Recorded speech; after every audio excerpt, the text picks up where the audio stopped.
everyone. In last lecture, we have started the differential equation and we have given some of the basic definition of the differential equation and some of other definition. और आपको दो question दिए गए थे as a homework. I think आप सबने solve कर ली होगी. In this lecture, we are going to discuss some of the other definition or important concept, the existence or uniqueness of the solution for some differential equation. General concept we will discuss in the last chapter. So let's start with your homework or question. So first question is, if f of x, y, y dash and nth derivative of y equal to 0, be nth order differential equation. तो आपके पास कोई एक nth order differential equation है. Then first option आपके पास था कि if f is equal to 0, linear differential equation implies degree of this equation is equal to 1. Second option था कि if degree of this differential equation f equal to 0 is equal to 1 implies f equal to 0 is a linear differential equation. Or third option is, if degree of this equation is greater than 1 implies f equal to 0 is a non-linear differential equation. The third option is. And fourth option is, if f equal to 0 is a non-linear differential equation implies degree of f equal to 0 is greater than 1. तो basically question का meaning क्या है? तो you have to find that the relationship between degree of the differential equation और linear and non linear. तो इन definition में आपको रिलेशन फाइंड करना है. Let's recall the definition. The degree of the differential equation is the highest power of highest order derivative provided all the derivative should be in a natural power. कोई भी derivative, सारे derivative आपके natural power में होंगे. So in the definition of a degree there is no restriction on dependent and independent variable, whereas the definition of a linear differential equation is, a differential equation is called linear if all the derivative and dependent variable is of degree 1. That is, सारे derivative और dependent variable की power क्या होनी चाहिए? 1. Second condition, there does not exist any product term of dependent variable and derivative and two or more derivatives. तो ये second condition था आपके पास. So based on that, if we will consider an equation which is y into y dash plus simply x is equal to 0. So in this equation, all the derivative in a natural power and highest derivative is the first order derivative and highest power of this derivative is 1. So by definition of a degree of differential equation, so degree of this equation is 1. I think clear? And there is a product term of y and y dash. So जो linearity की second condition है वो fail हो रही है. So that is, this equation is a non-linear differential equation. तो आपके पास equation जो है वो non-linear differential equation है और degree 1 है. अब second option में क्या कह रहा है? If degree is 1, then it is a linear equation. तो false. तो बेसिकली जब भी आपको किसी भी एग्जाम में किसी भी सब्जेक्ट का कोई भी क्वेश्चन सॉल्व करना है तो आपका स्टैंडर्ड मेथड है. अगर ऑप्शन ट्रू है तो you should know the proof और you have to know the statement which directly imply the option. अगर ऑप्शन गलत है तो you should have a counter example. Option गलत है तो उनके रेस्पेक्ट में आप काउंटर एग्जांपल लिखेंगे और ऑप्शन सही है तो उसका प्रॉपर रीजन लिखेंगे. फॉर एग्जांपल अगर ये एग्जांपल पिक करते हैं, so this is a counter example for B option. इसको डिस्कार्ड कर रहा है. Similarly, D option में this equation is a non-linear and degree is 1. D option क्या कह रहा है? अगर equation non-linear है तो degree हमेशा greater than 1. तो again this example is also counter example for D option. First और थर्ड ऑप्शन पे ये अप्लाई नहीं कर सकते. So for first option, given that your differential equation is a linear differential equation, implies all the derivative and dependent variable is of degree 1. यानी कि जितने भी डिपेंडेंट वेरिएबल है और डेरिवेटिव है उसका पावर हमेशा क्या रहेगा 1. तो हाईएस्ट डेरिवेटिव की पावर भी हमेशा क्या रहेगी 1. और हाईएस्ट डेरिवेटिव की पावर 1 है तो डेफिनेटली डिग्री हमेशा क्या रहेगी 1. तो first option by definition of the linear differential equation. And अगर थर्ड ऑप्शन में अगर डिग्री ग्रेटर देन 1 है तो हाईएस्ट ऑर्डर डेरिवेटिव की जो पावर आएगी और हाईएस्ट पावर आएगी वो 1 से ग्रेटर होगी और एटलीस्ट 2 होगी. और अगर एटलीस्ट 2 पावर है तो जो लीनियर डिफरेंशियल इक्वेशन की फर्स्ट प्रॉपर्टी है all the derivative and dependent variable is of degree 1 वो फेल होगी. So that is your differential equation should be non-linear. So again with the help of a degree of the differential equation ये 2 हो गया. ठीक है. So final answer is A and C answer. And second question जो आपको दिया गया था वो with respect to solution and the differentiability of a solution. So what is that question? Question is, if phi of x be a solution of y double dash plus y is equal to x square into y, then option कुछ थे कि phi is a differentiable but second derivative does not exist. Second derivative exists, third does not exist. Phi need not be differentiable. Phi is infinite time differentiable. So basically concept आपसे पूछा जा रहा है कि if phi is a solution of some nth order differential equation, then what is the condition on the existence of the kth derivative of this equation? ये आपको identify करना है.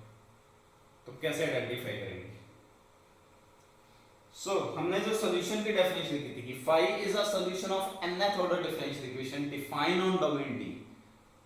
Then phi dash phi nth derivative must exist on domain D. यानी कि phi must be n-time differentiable on domain D and it must satisfy the differential equation. तो जब भी आपके पास किसी भी nth order differential equation का कोई भी एक solution होगा जो domain D पे define होगा तो उसका nth derivative उस domain D पे हमेशा exist करेगा. This is the by definition of the solution. So you can write down this statement. If a phi be the solution of the nth order differential equation defined on domain D, phi be the solution of the nth order differential equation defined on domain D, then the nth derivative of phi must exist for every x belongs to D. Then the nth derivative of phi must exist for every x belongs to D, but higher order derivative may or may not exist. तो higher order की guarantee नहीं है, वो depend करेगा differential equation. For example in this case definitely phi double dash exist और हम basically discuss कर रहे हैं on real line. So phi double dash must exist for all x belongs to say R. Or phi is a solution, so it must satisfy the differential equation. So phi double dash plus phi equal to, sorry, this is I think phi dash. So phi double dash plus phi dash into x square phi. So phi double dash x must be equal to x square into phi of x minus phi dash of x. ये fix है.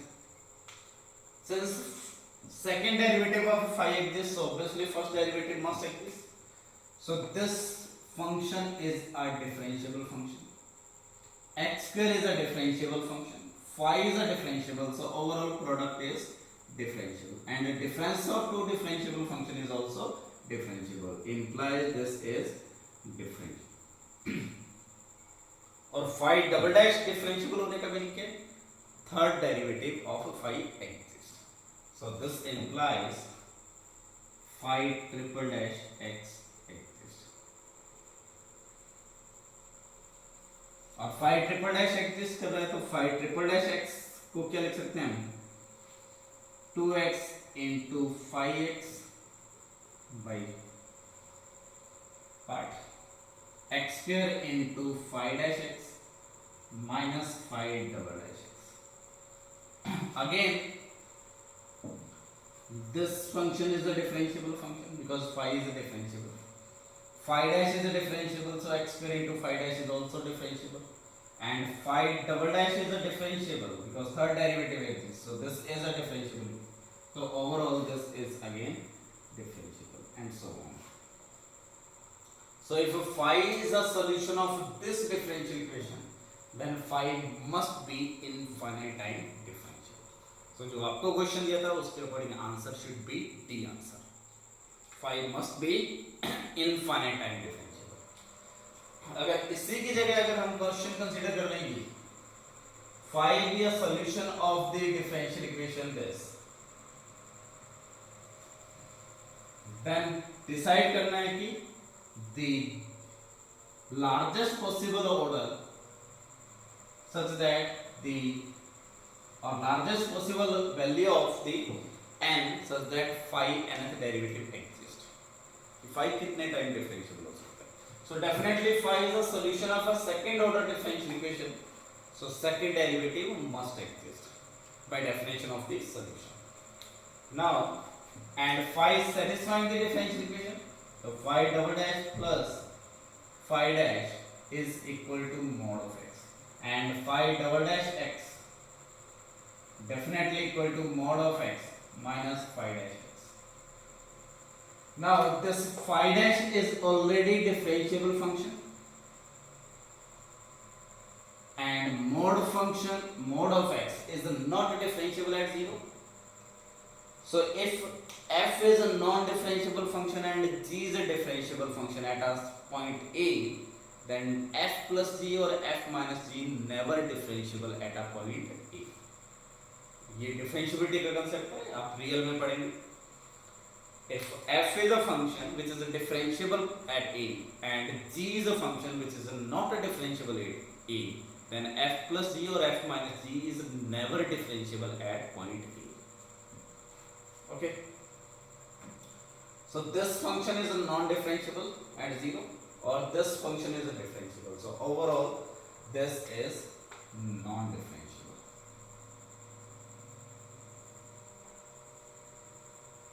ठीक है? तो if phi is a solution of this differential equation, then its a second derivative exists, but third order derivative does not exist. So basically, whenever phi is a solution of nth order differential equation, then nth derivative of phi must exist, but higher order derivative may or may not exist.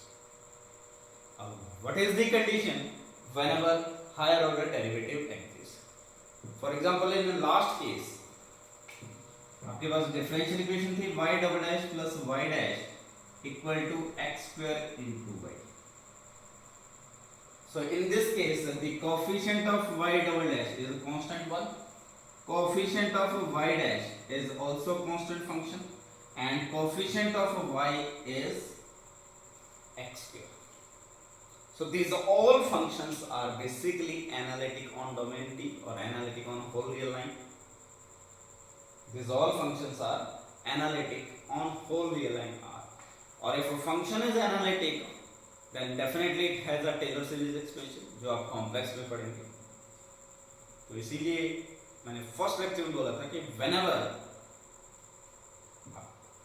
कभी भी interview में जाएंगे तो ये नहीं बोलना है कि ओडी आता है और बाकी कोई टॉपिक नहीं आता, बिकॉज जब आप सॉल्यूशंस की बात कर रहे हैं, अभी हमने ओडी फॉर्मली स्टार्ट नहीं किया है, हम सिर्फ सॉल्यूशन की डिस्कस कर रहे हैं और उसमें एनालिटिसिटी वर्ड यूज करते हैं, डिफरेंशिएबिलिटी वर्ड यूज करते हैं.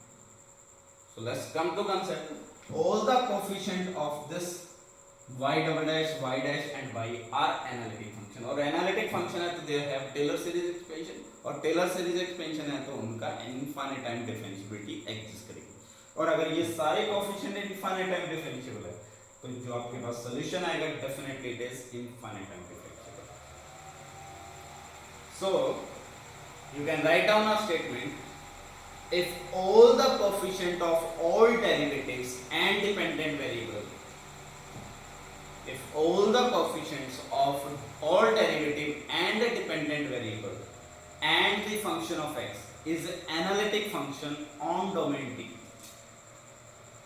in a differential equation, in any differential equation, if all the coefficient of derivative and the coefficient of dependent variable and function of x are analytic, then every solution of this differential equation is infinite time differential. Just एक बार और repeat कर रहा हूँ. If in any differential equation all the coefficient of all derivatives and the dependent variable and the function of x are analytic, then every solution of this differential equation is infinite time differential. ये आपको use करना है.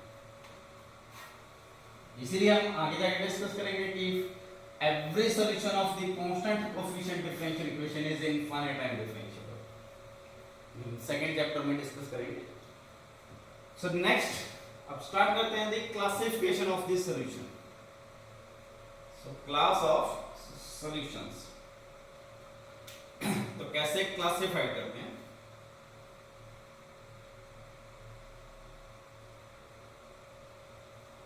So first एक example consider करते हैं. Let there is a one parameter family of curve x minus a whole square plus y square is equal to 9, where a is arbitrary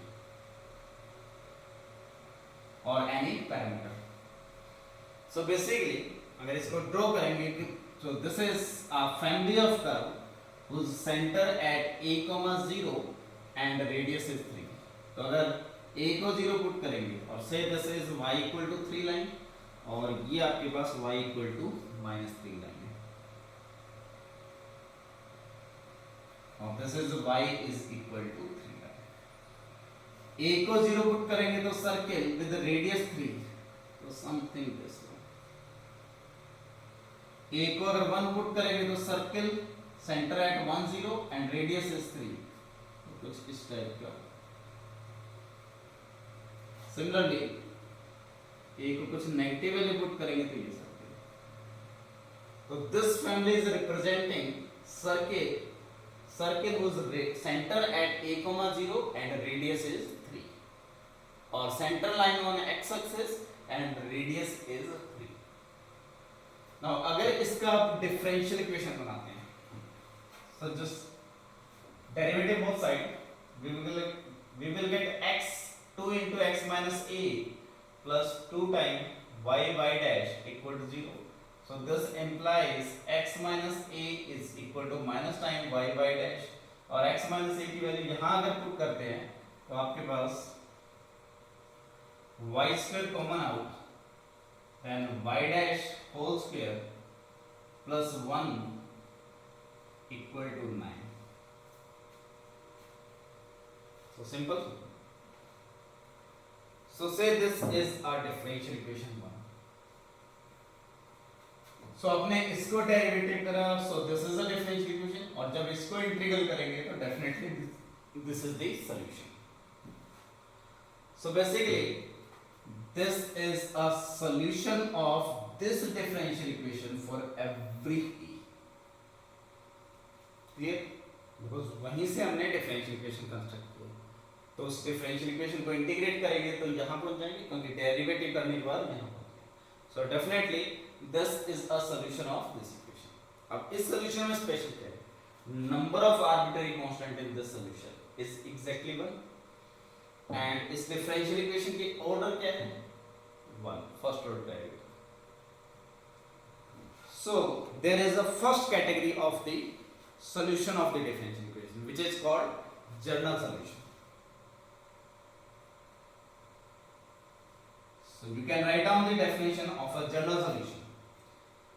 The solution of the differential equation in which number of linearly independent arbitrary constant. The solution of the differential equation in which number of linearly independent arbitrary constant is equal to order of the differential equation. यहाँ linearly independent word use क्यों कर रहे हैं? अगर मैं एक curve consider करता हूँ y of x which is say alpha time e to the power beta x plus gamma, alpha beta gamma are arbitrary. तो यहाँ आपके पास अभी तीन arbitrary constant है, but we can write down this is alpha और e to the power beta x into alpha e to the power gamma. ये constant है, ये कांस्टेंट है, तो इसको न्यू कांस्टेंट c लिख सकते हैं. So c to the power beta x. But further इस c और बीटा को कंबाइन नहीं कर सकते. तो यहाँ नंबर ऑफ आर्बिट्ररी कांस्टेंट कितने हैं? एग्जैक्टली 2. और ये जो आर्बिट्ररी कांस्टेंट है अल्फा और गामा पे डिपेंडेंट है. तो इंडिपेंडेंट आर्बिट्ररी कांस्टेंट कितने हैं? तो जब भी आप जनरल सॉल्यूशन डिफाइन करते हैं तो उसका मीनिंग क्या है? The solution of the differential equation in which number of linearly independent arbitrary constant equal to order of the differential equation. So this family of curve is representing the general solution of this differential equation. Now, अब question ये आता है कि whether every differential equation has a general solution. क्या हर equation के पास general solution मिलेगा? हर differential equation के पास. So this is your homework. So question is whether every differential equation has a general solution. Or as a statement, just mark true or false. Every differential equation has a general solution. बस ये आपको check out करना. Clear? So I think clear definition of general solution. Next definition is a particular solution. So particular solution. So if differential equation has a general solution, then for any arbitrary constant, जैसे for example इस a को अगर 0 put करेंगे तो this is a circle. बस उस origin center is at 0 0. अगर a को -1 पुट करेंगे तो this is a circle, and for every a this is a solution of that differential equation. So whenever you have a general solution, then the solution which obtained from a general solution by taking some fixed value of the arbitrary constants, the solution which obtained from a general solution by taking some fixed value of arbitrary constant, that is called a particular solution. So you can write down the definition. A particular solution of the differential equation is obtained from general solution. A particular solution of the differential equation is obtained from a general solution by taking fixed value of all arbitrary constant. तो कभी भी particular solution में कोई भी arbitrary constant नहीं होता. So I think clear the definition. So for example, x square plus y square equal to 9. X minus 1 whole square plus y square equal to 9. So these are particular solutions. हम next chapter में define करेंगे particular integral, that is different from particular solution. So two concept, particular integral and particular solution. Now एक और category define करते हैं.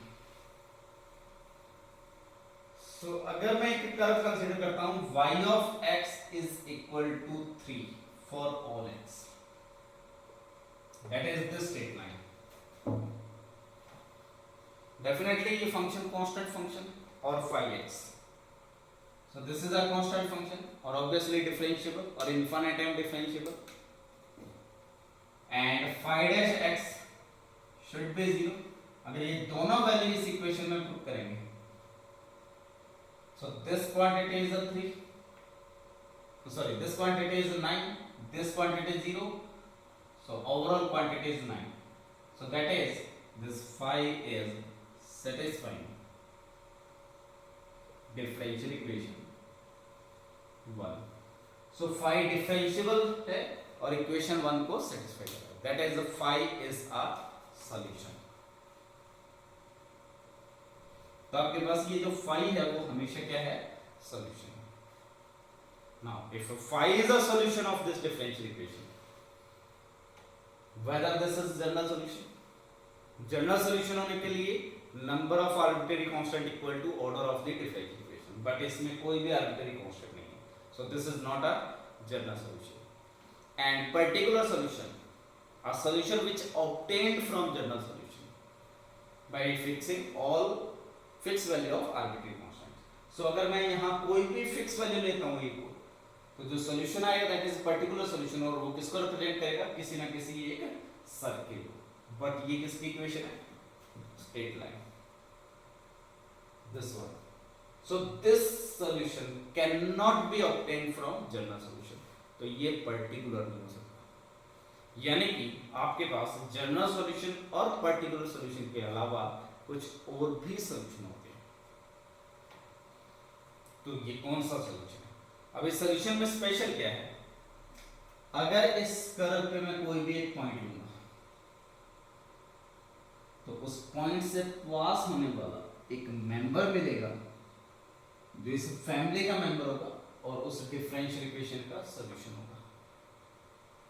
तो corresponding to every point on this curve there is a member of this family which passes through this point, or this curve is a tangent line to this member।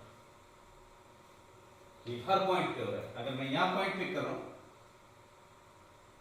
तो ये define कर सकते हैं, ठीक है। Other way round, every member of this family,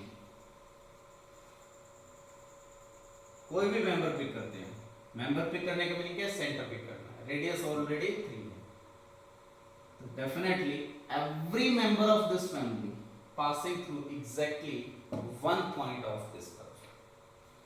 तो basically there is a 1-to-1 correspondence between points of this curve and member of this general solution. तो हर general solution के किसी एक मेंबर यानी कि पर्टिकुलर सॉल्यूशन के रिस्पेक्ट में इस कर्व पे एक पॉइंट मिल रहा है, और इस कर्व के हर पॉइंट के रिस्पेक्ट में इस फैमिली का एक मेंबर का एग्जिस्ट कर रहा है। तो जब आप एक लेटर पोस्ट करते हैं तो लेटर और एनवलप में बेसिकली क्या रिलेशन होता है, एनवलप का हर पॉइंट लेटर के एग्जैक्टली एक ही पॉइंट को टच करता है और लेटर का हर पॉइंट एनवलप के एग्जैक्टली एक पॉइंट को टच करता है। तो that is the 1-to-1 correspondence। So any curve which is satisfying this property का मीनिंग है corresponding to every point on this curve there is a one member of a general solution which passes through that point, or every member of the general solution passes through exactly one point, then that curve is called envelope to the general solution, or any envelope to the general solution is always a solution of the differential equation, that is called a singular solution। हम detail में नहीं जाएंगे, ठीक है, because आपके exam में question नहीं आ रहा है, पिछले 6 या 7 एग्जाम में तो नहीं आया है सिंगुलर सॉल्यूशन, तो आपको जस्ट डेफिनेशन पता होनी चाहिए। तो the definition of a singular solution,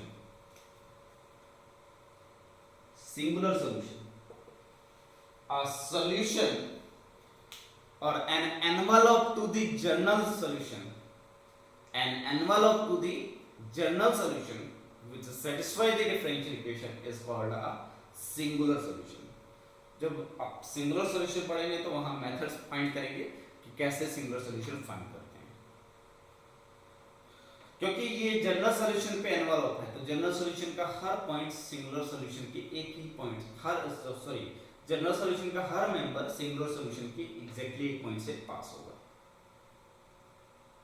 तो definitely the singular solution never obtain from general solution, क्योंकि वो एनवलप बनाते हैं, ठीक है। एक और एग्जांपल लेते हैं, और इसी एग्जांपल में अगर मैं yx -3 लेता हूं तो सेम सिचुएशन आएगी, डेरिवेटिव करेंगे 0 आएगा, इक्वेशन को सेटिस्फाई करेगा, और इस लाइन पे कोई भी पॉइंट पिक करोगे तो फैमिली का एक मेंबर पास होगा और हर मेंबर इस लाइन के किसी एक ही पॉइंट से पास होगा। तो in this case yx equal to 3 and yx equal to -3. These both are envelope to the this family of curve and this both must be a singular solution. तो जरूरी नहीं है कि सिंगुलर सॉल्यूशन यूज हो, इस case में आपके पास दो सिंगुलर सॉल्यूशन। आपको एग्जाम में यूज नहीं करना है, आपके एग्जाम में जनरली क्वेश्चन नहीं आता है यहाँ से, ठीक है, और स्टैंडर्ड प्रोसीजर होता है to find a singular solution. तो आपके पास तीन कैटेगरीज है, first category general solution, second category particular solution और third category is singular solution. Let's consider another example, y is equal to say 4 और x minus a whole square, ये pick करते हैं। a is again arbitrary constant, तो अगर a को 0 put कर देंगे आप तो ये y equal to x square graph है। a को अगर 1 पुट कर देंगे तो x इक्वल टू 1 पे ये 0 हो जाएगा, तो ये ग्राफ बेसिकली 1 पे शिफ्ट हो जाएगा। x इक्वल टू -1 पुट करेंगे तो समथिंग लाइक दिस। तो इस टाइप के जितने भी कर्व, ठीक है, तो ये फैमिली ऑफ कर्व है which is representing parabola और family of parabola। अगर यहाँ से डिफरेंशियल इक्वेशन बनाते हैं तो y dash is equal to 2 times x minus a और x minus a की अगर वैल्यू पुट करेंगे तो 1/2 टाइम y dash, और ये वैल्यू यहाँ अगर पुट करते हैं तो which is y equal to 1/4 y dash whole square। So this is the first order differential equation। और इस फैमिली ऑफ कर्व में आर्बिट्ररी कांस्टेंट कितने हैं? Only 1। So this is a general solution of this differential equation, clear? And this all members are particular solution. जैसे yx equal to x square is a particular solution, yx equal to x minus 1 whole square is also particular solutions। So there are infinite number of particular solutions। But if you will consider this term y of x is equal to 0 for all x, यानी कि x axis, तो y 0 y dash 0 तो इस equation को satisfy करेगा। So yx equal to 0 is also solution, but this cannot be obtained from this, क्योंकि यहाँ से कुछ भी ये पुट करेंगे तो ये पैराबोला को रिप्रेजेंट करेगा, लेकिन ये क्या है? Again straight line. और अब यहाँ क्या हो रहा है? इस पे कोई भी एक पॉइंट पुट करोगे तो यहां से इस फैमिली का एक मेंबर पास होगा और इस फैमिली का हर मेंबर इस कर्व के किसी न किसी एक ही पॉइंट से पास होगा। That is this yx equal to 0 line is envelope to this family and it is satisfying the differential equation, hence this is also a singular solution। तो singular solution का बेसिक आइडिया क्या है? an envelope to the general solution is called a singular solution and it never obtained from general solution। तो आपके पास जो broad categories है solutions की, general solution, particular solution, singular solution. There are other category which are called tac locus, cusp locus और non locus, जो आपके syllabus में नहीं है, तो हम उस डिस्कशन में नहीं जाएंगे। ओके, सो ये आपका जो सेगमेंट है, अभी तक डेफिनेशंस का सेगमेंट कंप्लीट हुआ। अब कुछ एक्स्ट्रा कैलकुलेशन करते हैं, कुछ स्पेशल इक्वेशन कंसीडर करते हैं। तो बेसिकली ये इसलिए कंसीडर कर रहे हैं कि आपको क्या करना चाहिए और क्या नहीं करना चाहिए, जो आप गलतियां करते हैं उसको इंप्रूव करने के लिए। फर्स्ट एक इक्वेशन कंसीडर करते हैं, say 2/3 y dash equal to y to the power 1/3 और with y at 0 equal to 0। वो डिफरेंशियल इक्वेशन जिसका हर सॉल्यूशन 0 पे क्या देगा? वैल्यू 0, वो कंसीडर करते हैं। अब क्वेश्चन है number of solutions of this differential equation.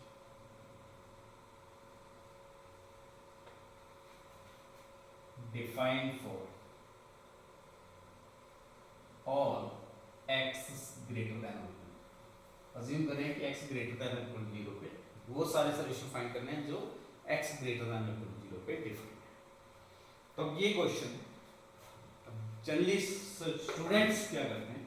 So this equation is 2/3 dy upon dx is equal to y to the power 1/3, और उसके बाद next step 2/3 y to the power -1/3 dy equal to dx। So both side integrate करेंगे तो this is 2/3 y to the power -1/3 plus 1 y to the power sorry upon -1/3 plus 1 is equal to x plus c, some arbitrary constant. ठीक है, simple integration कर दें, कुछ special नहीं है। ठीक है, देन दिस इंप्लाइज ये वैल्यू क्या आ गया आपके पास 2/3, so this value get this cancel out, so this is y to the power 2/3 equal to x plus c, और y of x is equal to क्या आ गया x plus c whole power 2/3। और जब आप y एट 0 को 0 put कर देंगे तो उस केस में ये क्वांटिटी 0 है, x 0 है, तो c को क्या होना होगा 0। और फाइनली कैलकुलेशन के बाद आपके पास क्या है y of x is equal to x to the power 2/3। ये करवा ली। So this is basically solution of differential equation। So अगर मैं इस कैलकुलेशन के थ्रू जाऊं और this whole procedure is called separation of variable, हम आगे जाके पढ़ेंगे। So अगर इस मेथड से सॉल्व करता हूं और कंडीशन इंपोज करता हूं तो आपके पास जो आर्बिट्ररी कांस्टेंट है उसकी वैल्यू एक फिक्स आ गई 0, और उसके रिस्पेक्ट में आपके पास सिर्फ ये कर्व है जो इस इक्वेशन को सेटिस्फाई करेगा। तो ज्योमेट्रिकली अगर ये प्रूव करते हैं तो ये basically y equal to x curve और ये y equal to x square line, और ये जो वैल्यू है ये एक्स स्क्वायर से लेस है और 1 से भी लेस है, तो कर्व बेसिकली क्या है sorry y to the power 2/3, तो दिस वैल्यू शुड बी 3/2 और this is 3/2, so this value is approximately 1.5। तो ये 1 से ग्रेटर है और 2 से लेस है, तो अप्रोक्सीमेट जो ग्राफ आएगा वो इन दोनों के इन बिटवीन।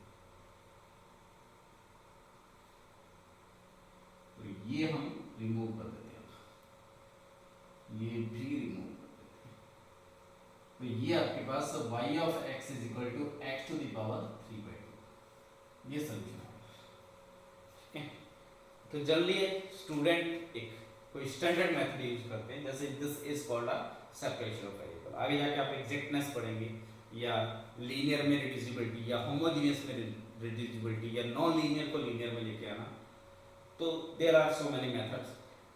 तो क्या हर मेथड से एक ही सोल्यूशन मिलेगा, फर्स्ट क्वेश्चन, या किसी मेथड से अगर एक सोल्यूशन मिल गया तो क्या यूनिक सोल्यूशन होगा? अब वो चीजें हम यहां डिस्कस करते हैं। अगर मैं एक और कर्व कंसीडर करता हूं y इक्वल टू 0 लाइन, क्यों कंसीडर कर रहा हूं उस पे अभी आएंगे। So y of x is equal to 0 for all x belonging to 0 to infinity, क्योंकि हमें सॉल्यूशन डिस्कस करना है पॉजिटिव रियल लाइन और 0 पे। तो डेफिनेटली y डैश भी क्या रहेगा 0, और इन दोनों वैल्यू को यहां पुट करेंगे तो सेटिस्फाई होगा, और ये 0 में से पास हो रहा है, तो that is y of x is equal to 0 is a solution. और ये जो सॉल्यूशन है और ये जो सॉल्यूशन है ये दोनों डिफरेंट है, बट इस पूरे प्रोसीजर में ये सॉल्यूशन एलिमिनेट हो गया। तो ये क्वेश्चन कराने का मीनिंग क्या है, क्यों करवा रहे हैं कि आप कभी भी किसी भी डिफरेंशियल इक्वेशन को किसी एक पर्टिकुलर मेथड से सॉल्व करके ये क्लेम नहीं करेंगे कि this differential equation has this many solutions. जब भी सॉल्यूशन की काउंटिंग के बारे में क्वेश्चन पूछा गया तो गारंटी है कि this question is for existence and uniqueness. वहां हम थ्योरम्स पढ़ेंगे जिसके बेस पे कुछ स्टेटमेंट्स प्रूव करेंगे, बट आप किसी भी मेथड को यूज करके ये क्लेम नहीं करेंगे कि this differential equation has this many solution. For example इस इक्वेशन को सॉल्व किया हमने सेपरेशन ऑफ वेरिएबल से, तो आपके पास सिर्फ एक सॉल्यूशन बचा, लेकिन उसके अलावा एक और सॉल्यूशन आ गया। ऐसा क्यों हो रहा है उस पर भी अभी आऊंगा। अगर मैं एक और कर्व कंसीडर करता हूं, से दिस पॉइंट इज गामा, और जीरो से लेके गामा के बीच में कर्व जीरो, और उसके बाद ये कर्व ले लोगे विच इज से x minus gamma two the power 3/2, और इसको डिनोट कर देते हैं y गामा x। ठीक है,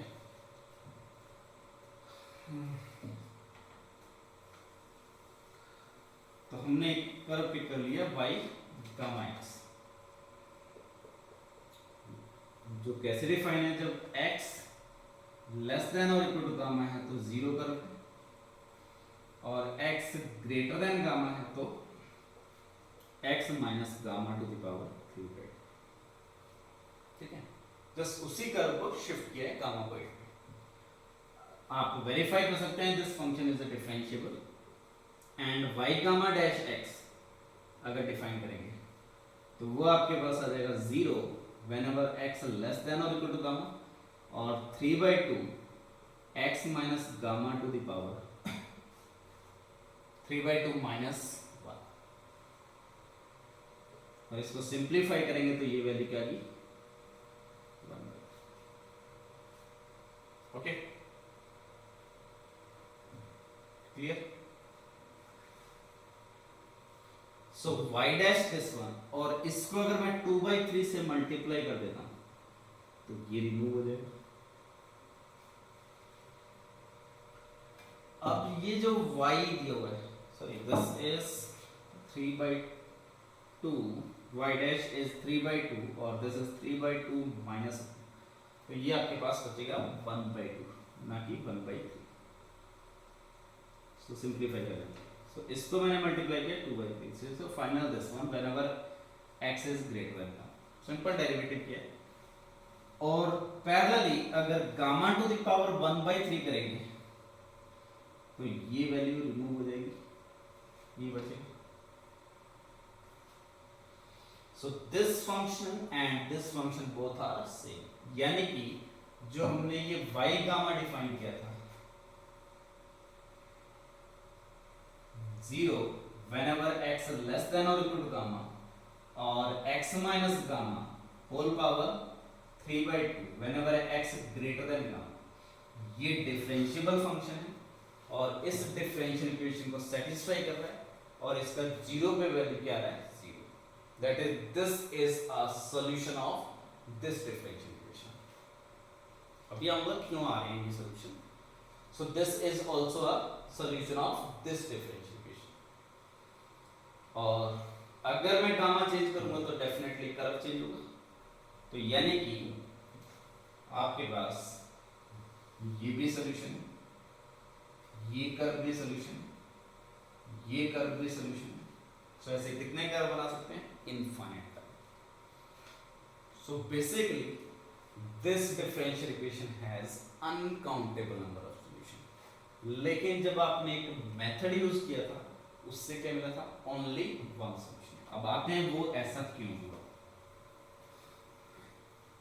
सो जैसे आपने इस इक्वेशन को इसमें लिखा, तो फर्स्ट स्टेप जब लिखा था तो बेसिकली आपने क्या किया था, 2/3 dy upon y to the power 1/3 equal to dx। In this case y can be 0, y can be negative, y can be positive, y can take any value, और basically y is a positive अगर real value की बात करें तो, but y can be 0, but in this case y cannot be 0 because denominator में है। तो जैसे ही आपने इस इक्वेशन को इसमें कन्वर्ट किया तो y जो फंक्शन है वो आइडेंटिकली 0 नहीं हो सकता, अगर थ्रू आउट 0 हो गया तो ये डिफाइन नहीं होगा, यानी कि आपने डिफरेंशियल इक्वेशन का डोमेन रिड्यूस कर दिया, उसमें से एक पूरी स्ट्रेट लाइन रिमूव कर दी। और अगर आपके पास लार्ज डोमेन है, उस पर डिफरेंशियल इक्वेशन डिफाइन है, उसको आप श्रिंक कर दोगे तो कुछ सॉल्यूशन हैं जो आपके एलिमिनेट हो जाएंगे। तो इसलिए आपके पास y of x is equal to 0 जो था वो सॉल्यूशन इस प्रोसीजर में नहीं मिला। ठीक है, तो ये सॉल्यूशन मैंने इसलिए लिखा था,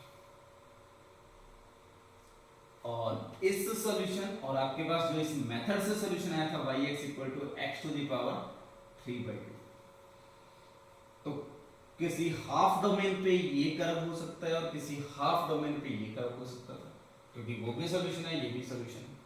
तो मैंने एक कुछ डोमेन पे जीरो सोल्यूशन बना दिया जो इस प्रोसीजर से नहीं आ सकता था, और रिमेनिंग डोमेन पे इस टाइप का सोल्यूशन डिफाइन कर दिया।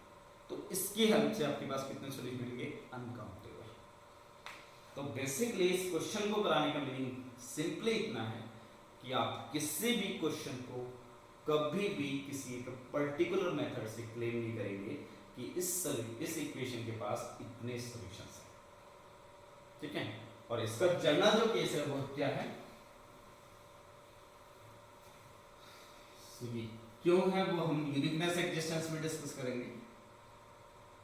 For every alpha belongs to 0 to 1, alpha कोई भी नंबर है which is belonging to 0 to 1 and A belongs to R, may be positive, may be negative, may be anything, or say x naught. The differential equation y dash is equal to y to the power alpha with condition y at A equal to 0 always has infinite solution.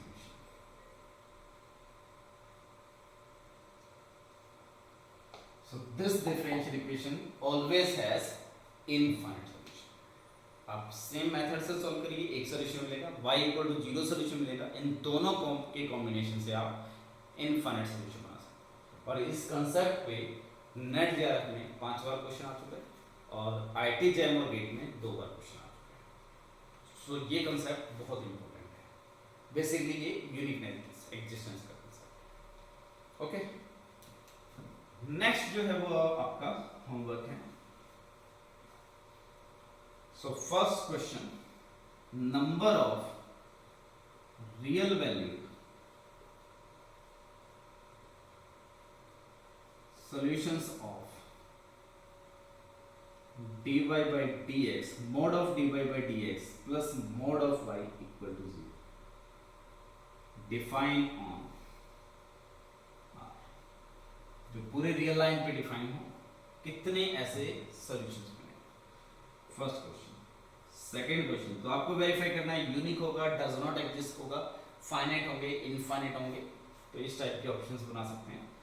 Second, number of real valued